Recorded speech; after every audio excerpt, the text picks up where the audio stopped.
성도 여러분 안녕하십니까? 반갑습니다. 제가 여러 번 인사를 드렸기 때문에 또 제 자신을 스스로 인사하는 일은 하지 않겠습니다. 똑같은 일을 반복해서 하면 식상해지더라고요. 오늘은 제가 부르심이라고 하는 제목으로 하나님의 말씀을 전하고자 합니다. 부르심. 세상과 하나님의 백성을 확연하게 다르게 하는 요소가 있다면 부르심입니다. 전 늘 부르심이라고 하는 단어를 들으면 가슴이 뜁니다. 부르심. 나를 이 세상의 모든 사람들과 다르게 하나님께서 나를 택하시고 부르시고 이 사역에 나를 두셨다고 하는 큰 특징을 갖게 하는 가장 차별적인 요소는 그분의 부르심. 저는 오늘 부르심이라고 하는 제목으로 여러분들과 함께 하나님의 말씀을 나누고자 합니다. 아담과 하와에게 최초에 하나님께서 사람을 만드시고 아담과 하와를 만들어 놓으시고 주님께서 그들을 향하여 아담아, 하와야 하고 부르시는 하나님의 모습이 창세기에 기록이 되어 있습니다. 그런데 똑같은 부르심임에도 불구하고 그것을 듣는 사람의 내적인 상황에 따라서 그 부르심에 반응하는 방법은 틀립니다. 아담아, 하와야 이렇게 부르시는데 어떤 사람은 그게 두려워서 막 숨어. 창세기의 모습이 그렇게 기록이 되어 있습니다. 하나님께서 우리 아들 좀 안아주려고 아담아 하고 부르시는데 아담과 하와는 막 두려워서 숨어요. 뭔가 잘못됐어요. 부르심은 똑같은데 하나님께서 나의 이름을 불러주시는 건 똑같은데 내 마음의 상태가 어떠느냐에 따라서 그 아버지의 느낌이 다르게 다가오는 것입니다. 아브라함에게도 하나님께서 부르심을 주셨는데 창세기 12장 1절에 보면 하나님께서 너와 내 본토 아비의 집을 떠나서 하란으로 가라.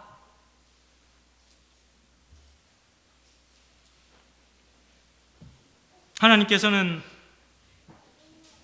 많은 성경의 인물들에게 어떻게 하라라고 부르심을 주십니다.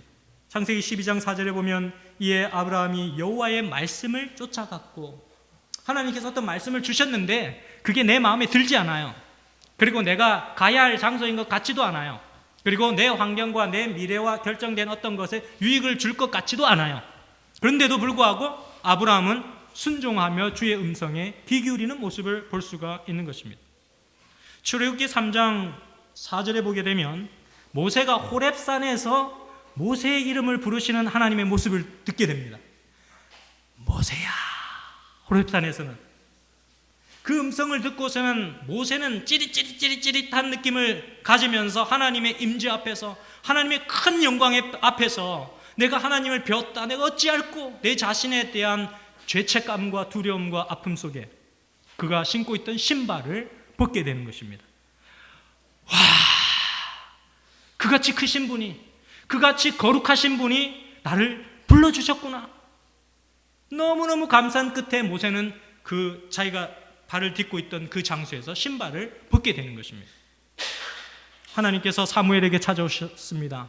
사무엘아, 사무엘아. 엘리 제사장 곁에서 어머니 어렸을 때부터 어머니 곁을 떠나서 제사장의 직분을 배우겠다고 성전에 와서는 성전 끝에 성전 봉사를 배우면서 끝에서 늘 잠을 자고 그렇게 하던 사무엘에게 하나님께서 사무엘아, 사무엘아 부르시는 거예요. 그때 사무엘은 여호와여 말씀하옵소서 주의 종이 듣겠나이다. 그렇게 대답을 합니다. 다윗에게도 하나님께서는 찾아오셔서 여러 번 다윗에게 말씀해 주십니다. 그 말씀해 주시는 바를 가지고 다윗은 하나님께서 그에게 맡겨주신 사명을 다하는 다윗의 모습을 우리는 시편을 통하여 알 수 있습니다. 그때 다윗이 여러 번 여호와 하나님께 묻는 모습들을 성경은 그렇게 기록합니다. 여호와께 묻자와 가로되 다윗이 여러 번 하나님께 하나님의 그 부르심 속에 하나님 나를 불러주셨는데 이쪽 길인지 왼쪽 길인지 오른쪽 길인지 잘 모르겠어요 아버지. 지금 내가 무엇을 선택해야 될지 가르쳐 주세요. 여호와께 묻자와 가로되. 부르심이 임할 때마다 여러분 하나님 앞에 무릎 꿇게 되시기를 간절히 바랍니다. 사람은 우둔하여서 하나님께서 직접적으로 내려주시는 그 부르심을 첫 번에 딱 알아차리기가 참 힘들어요. 어떤 때는 꿈에서 하나님께서 싹 나타나셔서 나보고 이렇게 해라 딱 얘기해 주시면 참 좋겠는데 어떤 때는 그렇게 꿈에 안 나타나셔. 아무리 기도해도 안 나타나셔. 네. 그때 어떻게 하라고요? 기도하라고요. 조용함 속에서 찾아오시는 하나님의 목소리를 그때 들을 수 있습니다. 시대소망 297페이지는 이렇게 기록을 합니다. 갈릴리 어부들을 부르신 그리스도께서는 지금도 당신의 사업에 사람들을 부르고 계신다. 하나님께서 왜 베드로를 부르셨던 그분께서 각 사람들을 부르고 계실까요? 갈릴리 어부를 부르셨던 그분께서는 지금도 그분의 사업을 위하여 그들을 부르신다. 그렇게 말씀하고 계시는 것입니다. 그런데 예수님의 음성은 아무 데서나 잘 들리지가 않아요. 희한하게. 예수님의 음성은 구별된 장소에서 더 잘 들립니다. 지하철 속에서나 차를 타고 가는 곳이나 많은 군중들이 있는 곳에서나 야구장에서나 댄스장에서나 어떤 곳에서도 하나님의 음성은 들리지만 그 음성을 듣는 사람이 더 잘 들리게 하는 것은 구별된 장소에서 그 소리가 더 크게 들린다는 것입니다. 제가 부산에서 목회할 때 어떤 분이 성경을 연구하시다가 저희 교회를 찾아오셨어요.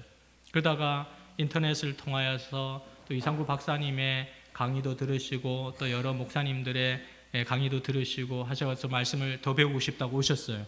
그래서 그분이 지금 침례를 받고 그 교회에 계속 나가고 계시는데 그분이 새벽 기도에도 오셔가지고 하나님의 말씀을 듣고 청종하고 신앙에 열심을 내시는 그런 분이셨어요. 그분이 그런데 어느 날 새벽에 오셔서는 새벽에 이렇게 보면은 진짜 조용한 거예요. 지금은 여러분들 여러 가지 소리들이 들리잖아요. 성경책 넘기는 소리, 또 주보 넘기는 소리, 어떤 사람의 숨소리, 코 고는 소리 뭐 다 들립니다.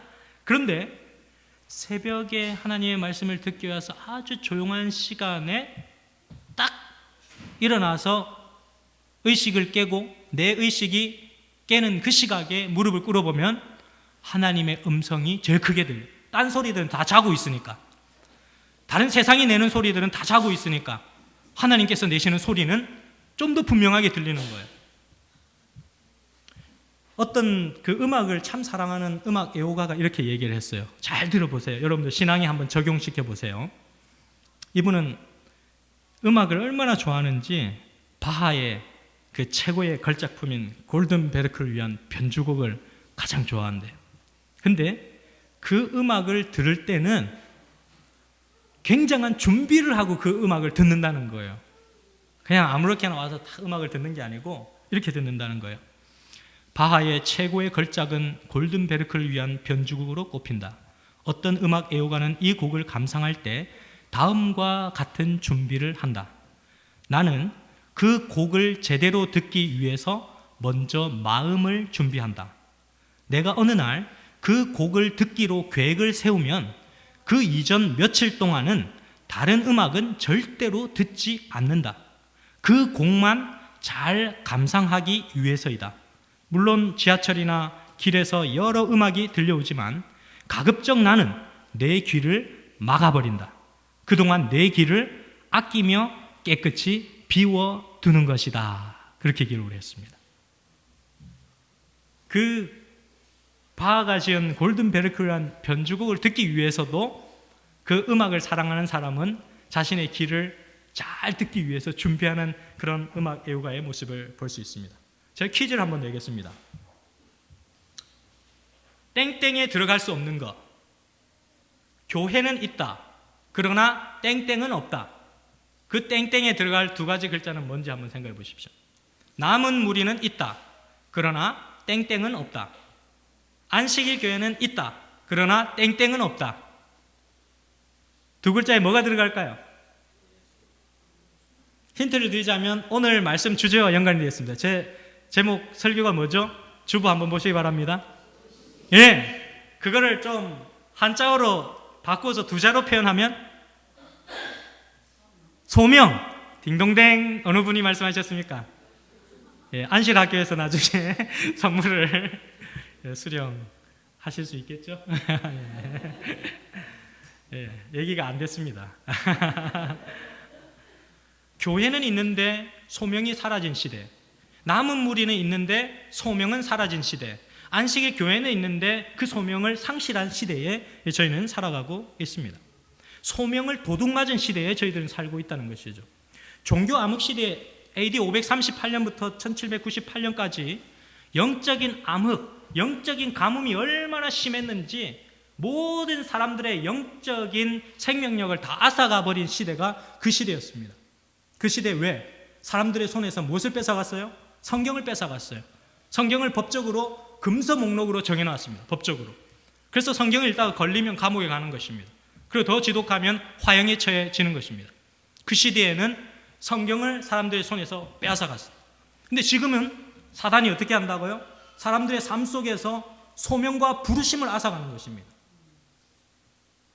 그래서 지금 이 시대에는 소명을 도둑맞은 시대에 저희들은 살아가고 있습니다. 그런데 하나님께서 나를 부르셨다고 하는 이런 생각, 소명의식은 여러분들의 삶을 굉장히 살맛나게 활력 있게 만드는 요소인 것입니다. 하나님께서 정말 나를 불러주셨다. 이 교회에 여러분들이 어떤 우연의 일치로 이 자리에 앉아 있는 것이 아니고 그냥 내가 좀 건강하려고 이렇게 데이터 조사해보고 인터넷 조사해보고 뭐 이렇게 사람들 얘기 들어보니까 그 교회에 나오면 뭐 좀 잘 낫는다 하더라. 왔는데 뭐예요? 낫는 것입니다. 네. 그런데 그것으로만 끝나는 게 아니라는 것이죠. 하나님께서 그 경로들을 통하여서 끊임없이 주님의 잃어버린 백성들을 뭐하고 계신다? 부르고 계신다는 것입니다. 네. 그래서 예전에 이 기독교가 한국 땅에 들어와서 거쳐간 역사들을 보면 일제시대도 그렇고 6.25 시대도 그렇고 그 고난의 줄기를 통과하는 모습을 보면은 굉장히 눈물 나는 사건과 스토리들이 참 많아요. 그런데 그럼에도 불구하고 일제시대에 교회가 해산되고 아픔을 겪고 신사참배를 해야 되고 하는 그런 아수라장이가 된 교회의 모습도 있었지만은 그런 와중에서도 하나님께서 나를 부르셨다고 하는 그런 충실한 믿음과 소명의식을 가진 사람들이 각자 교회는 일본에게 굴복하고 교회는 문을 닫고 해산명령을 내리고 해도 그들이 숨어 다니면서 하나님의 말씀을 베껴 쓴 성경을 가지고서는 그리고 상인 행세를 하면서 사람들에게 물건을 팔면서 그 속에서 숨겨둔 성경을 꺼내어서 하나님의 말씀을 읽어주고 이런 복된 소망이 약속이 우리에게 있다는 그런 얘기를 해줄 때 그리고 그 시사적으로는 그 국제시대의 시사적으로는 곧 일본이 멸망하게 될 것이라는 것을 다니엘서와 요한계시록의 연적 계시를 통하여서 그들에게 풀어주었을 때 많은 사람들은 눈을 뜨고 하늘을 볼 수 있는 계기가 되었다는 것입니다. 그게 어디서 왔느냐? 하나님께서 나를 부르셨다는 확신 때문에 왔다는 것입니다. 빌립보서 3장 14절에는 이렇게 얘기합니다. 표대를 향하여 그리스도 예수 안에서 하나님이 위에서 부르신 부름의 상을 위하여 쫓아가노라. 내가 어떤 상을 위하여 쫓아간다고요? 하늘에서 부르신 그 부름의 상을 위하여 내가 쫓아간다. 달려간다는 것입니다. 오늘 사실 본문 말씀이 이제 나오는데 예레미야 1장 5절에서 8절 보면 벌써 이제 15분밖에 안 남았습니다.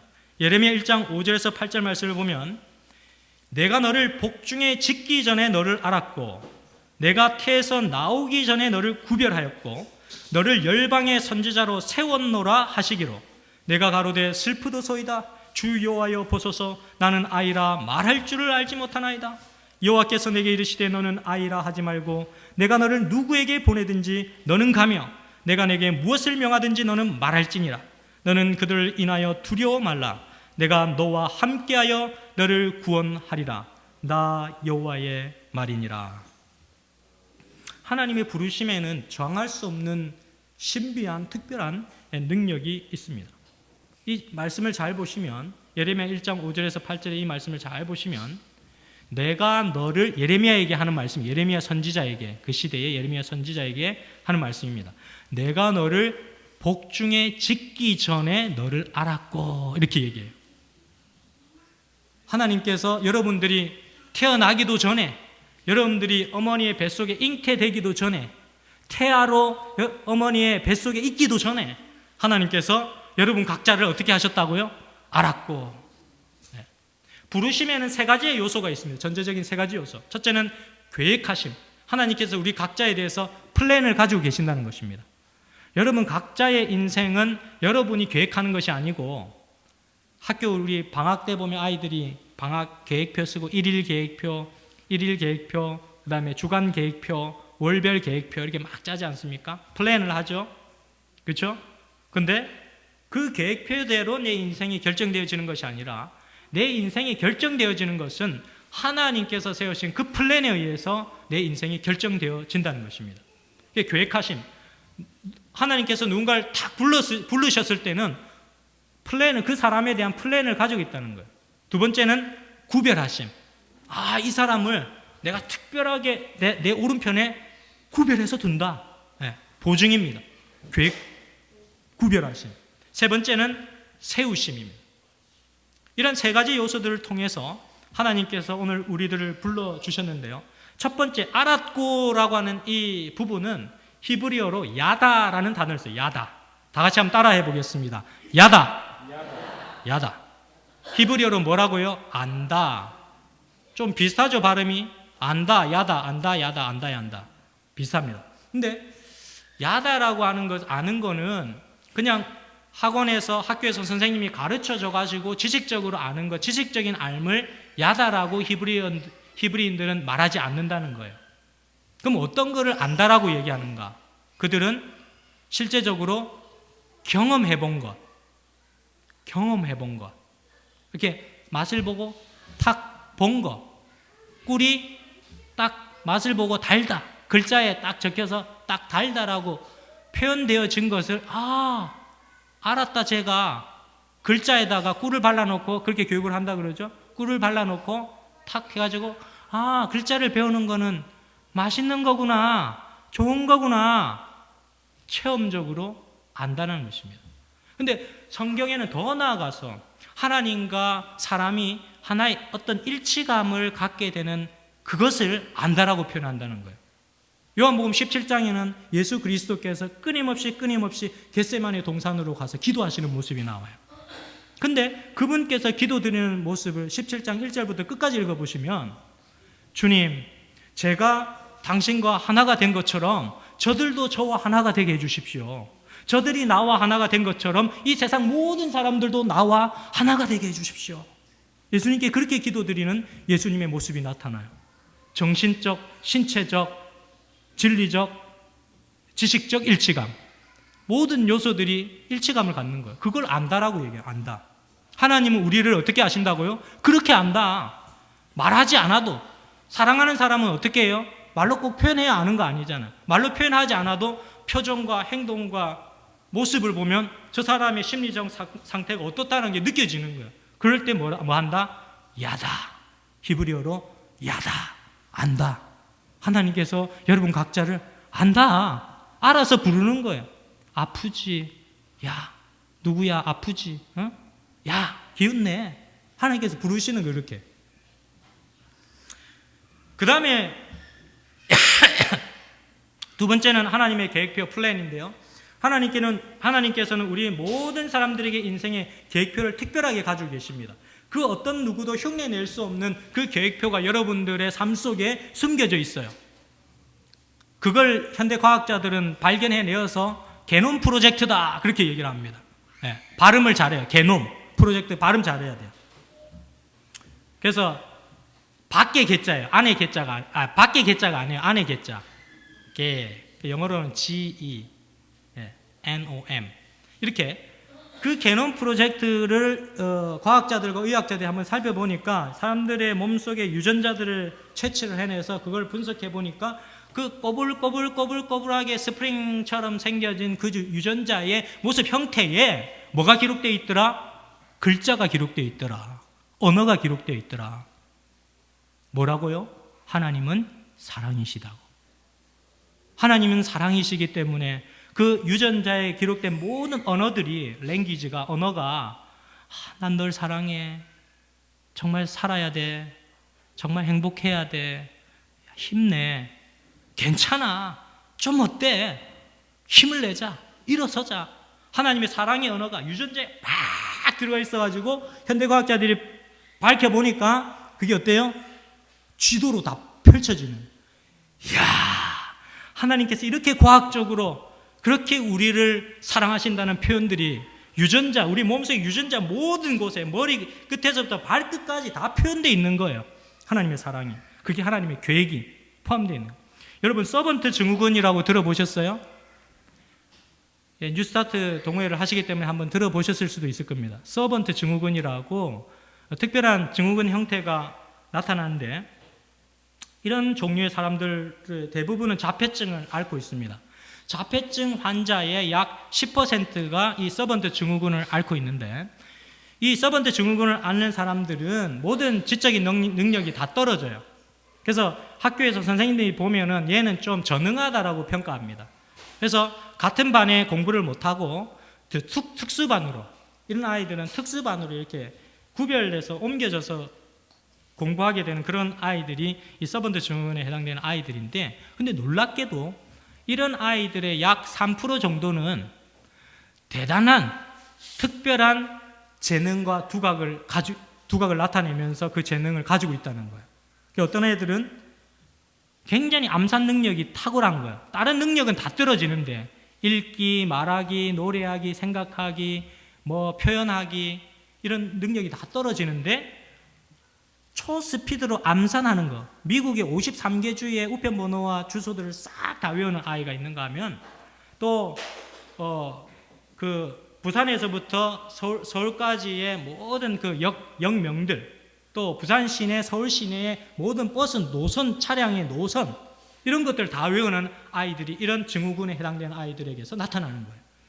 그리고 9살짜리 태연 리라고 하는 아이는 천재적인 음감과 피아노 연주 능력을 배우지도 않았는데 한번 딱 음을 듣고서는 그 음을 정확하게 피아노로 건반을 친다는 것이죠. 그리고 7살 지민이는 지민이도 마찬가지. 7살 지민이도 그 태연 리와 동일합니다. 그리고 미국의 킴 픽이라고 하는 사람은 10,000권 이상의 책을 통째로 다 암기한대요. 10,000권의 책, 한 권도 우리는 암기하기가 힘든데 대단하다고 그러는데 10,000권의 책을 암기를 해서 줄줄줄줄 외운다고 하는 것입니다.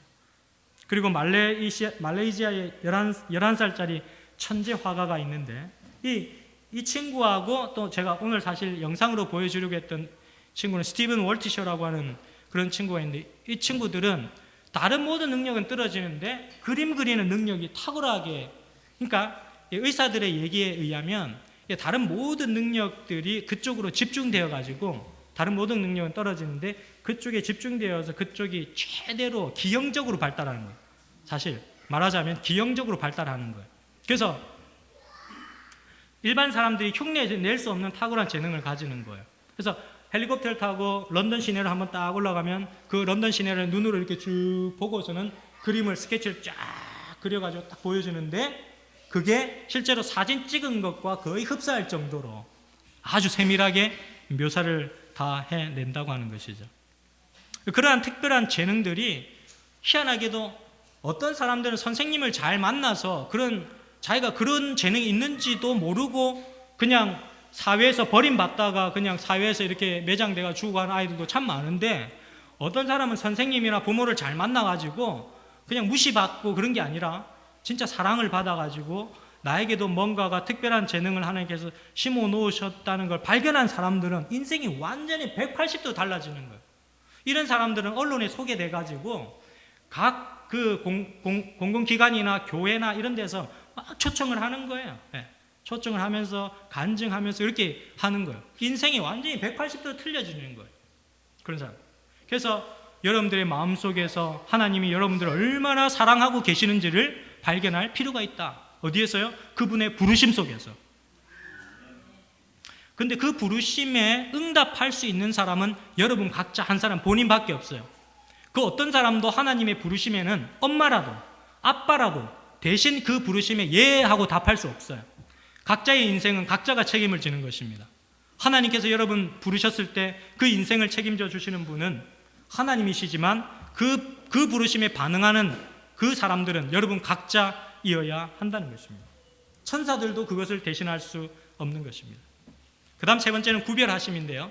하나님께서 우리를 딱 불러주셨다 하면 그 세 번째 마지막 그 의미는 하나님께서 나를 구별하셨다 이런 뜻이에요. 근데 이 구별하셨다고 하는 뜻은 히브리어로 카도시라고 하는 단어를 씁니다. 카도시.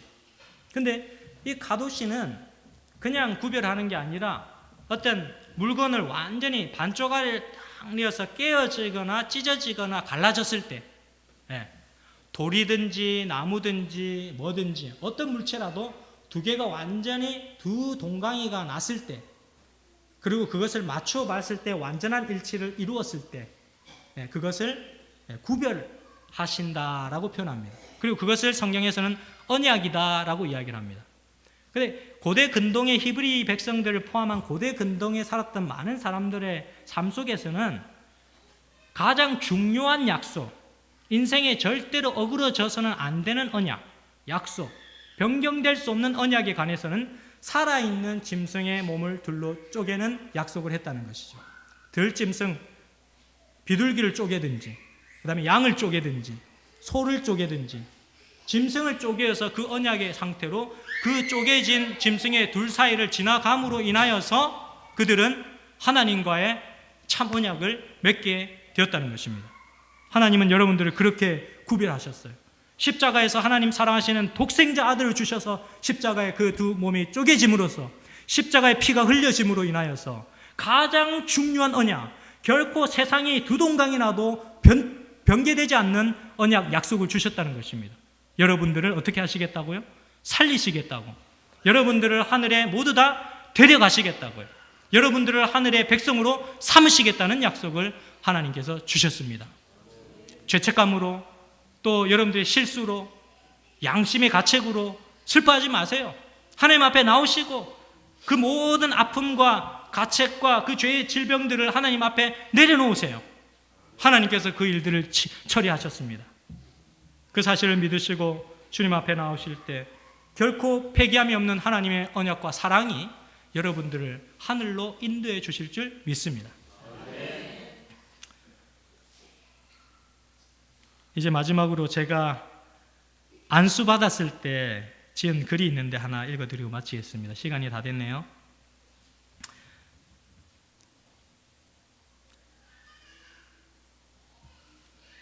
거부할 수 없는 세미한 소리, 내 이름 석자 불려지고 붉은 기름 부어질 때 재물되라 명하시는 하나님의 음성. 나도 몰래 눈물샘 터지고 의식과 감정 거룩한 임재 속에 묻혀지네. 떨리는 몸뚱아리 오직 여호와 한 분에게 구별되었다. 나도 몰래 눈물샘 터지고 의식과 감정 거룩한 임재 속에 묻혀지네. 떨리는 몸뚱아리 오직 여호와 한 분에게 구별되었다. 아내와 수빈, 수림, 목숨처럼 사랑하며 지키며 함께 목양일념 오직 한 길만을 걸으리라. 분골 쇄신 복음의 깃발 꽂으며 살리라.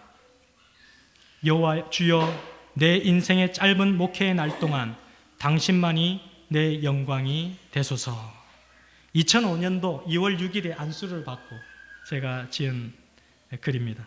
하나님께서 여러분과 저를 동일하게 불러주셨고 이 땅에 살아가는 모든 사람, 하나님의 부르심을 받지 않은 어떤 누구도 없음을 기억하시면서 여러분 각자가 어떻게 그분의 부르심에 반응해야 할지 결심하는 오늘 하루가 되시기를 간절히 바라면서 말씀을 마치도록 하겠습니다.